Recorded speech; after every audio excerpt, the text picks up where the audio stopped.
Hello there, this is MD with you here on GebZilla.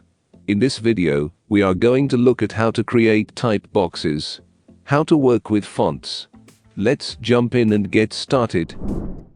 Alright, to get started go to File, go to Open, and in your exercise files, there's one called postcard.ai. Open him up, and this is him. All I've done is put an image in the background that I got from Unsplash.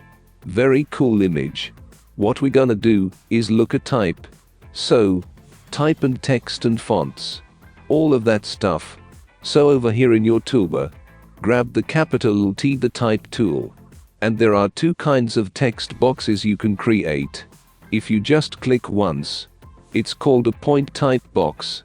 All it means is that when I type, it just keeps on going forever. So it's really good for, say, you're doing some text for this logo or a heading. Just a nice simple text box. Just click once. What I'll do is with it selected, I'm gonna select it white. So you get the idea. The other kind of text box is, let's grab our black arrow. Click on the background, so we've got nothing selected. Grab the type tool. And this is better for body copy. It's called an area type box. You click, hold, and drag. It just means it's got a boundary, so that the line comes along, and breaks and comes along to the other side. Again, back to the black arrow means it's all selected. Make it white. So depending on what kind of text box you need, you can draw a point type box and type on further, or drag out a box. Get a specific width that breaks. You can see here, if I start typing, you'll see it breaks on to the next line. Now, what is all the stuff that's in here? It's just something called lorem ipsum. It's just there are actual Latin words that are all mixed up into a random order, so that you as a designer can design the look and feel. Say this postcard without having to use actual text. For me as a designer, often I don't have the text yet. Say copyright is writing it. And also, I'm getting kind of like visual concepts signed off by the client. And we don't want to use actual text, because often the client can come back with like grammar and text amends, when really you're after more style feedback, not text amends. You can leave it in there for the design, but obviously, it gets switched out for the end. So we'll work on this body copy down the bottom here. We're gonna kind of put it somewhere over here.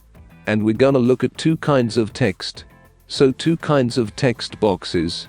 And two kinds of text. When I mean text I mean fonts. This is defaulting to the last font that I used. It's probably for you gonna be Myriad. Myriad is like the default font for Illustrator. I've got lots of Myriad. Myriad Pro is probably going to. It's probably Minion. Actually, cool. So let's look at the fonts that are built into your computer versus the ones something called Typekit. So first up with my black arrow. So they call it leading in here. So there's the character kind of panel be what it's gonna be. Or Minion. Minion Pro. We can download from with this text box selected. I'm not gonna cover over here on the Properties tab. We're not gonna cover everything like font sizing. Easy. There's the line spacing. But it's just the spacing between the lines. There's the spacing between the characters. So spacing between words.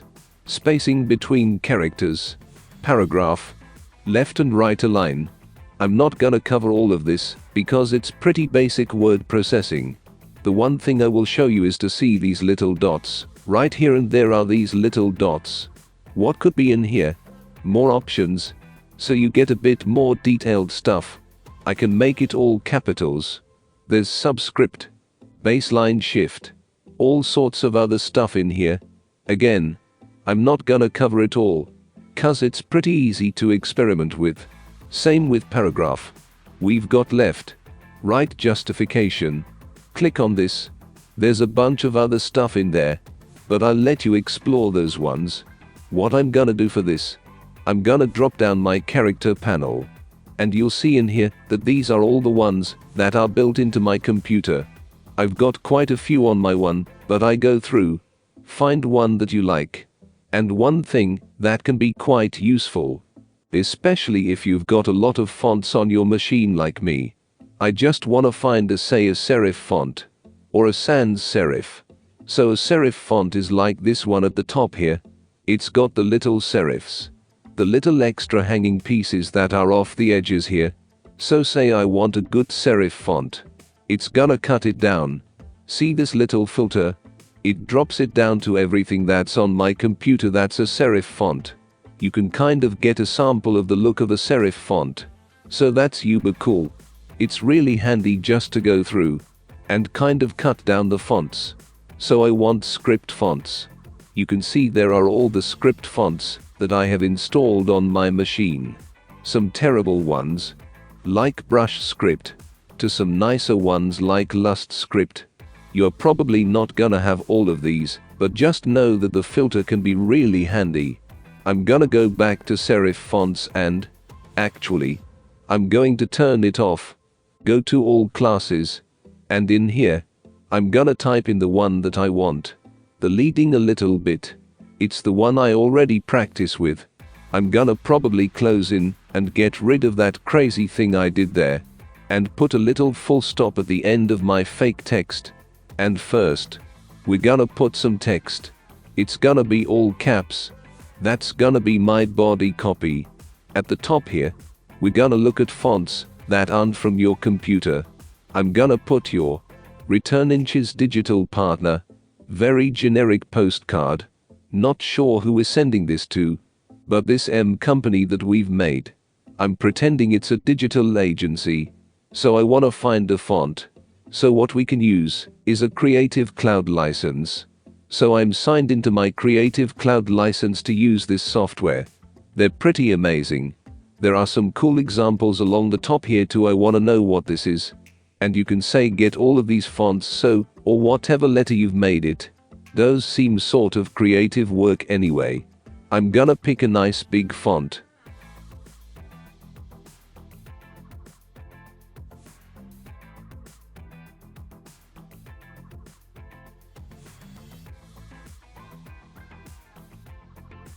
And yeah, there we go. That's not on my machine. Something called Typekit. Now Typekit is a service that Adobe provides, but it's not paid, it's complimentary if you have. And as part of it, they give me access to this thing called Typekit. Gonna pick a lot bigger size. And I'm gonna play around. And in here now, without doing anything else. Don't need to close it down. You can see that's the font that I want. This there. With the letter spacing. Little underwhelmed with my font section now. Looked good in my little preview. There we go. Alright. So you can skip along now. I'm just gonna do some tidying up. Gonna grab the edge here to kind of resize the text box.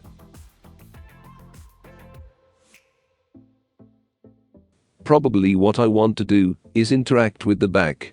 I'm gonna zoom out a little bit. I'm gonna draw a rectangle that covers half of it. And this opacity here.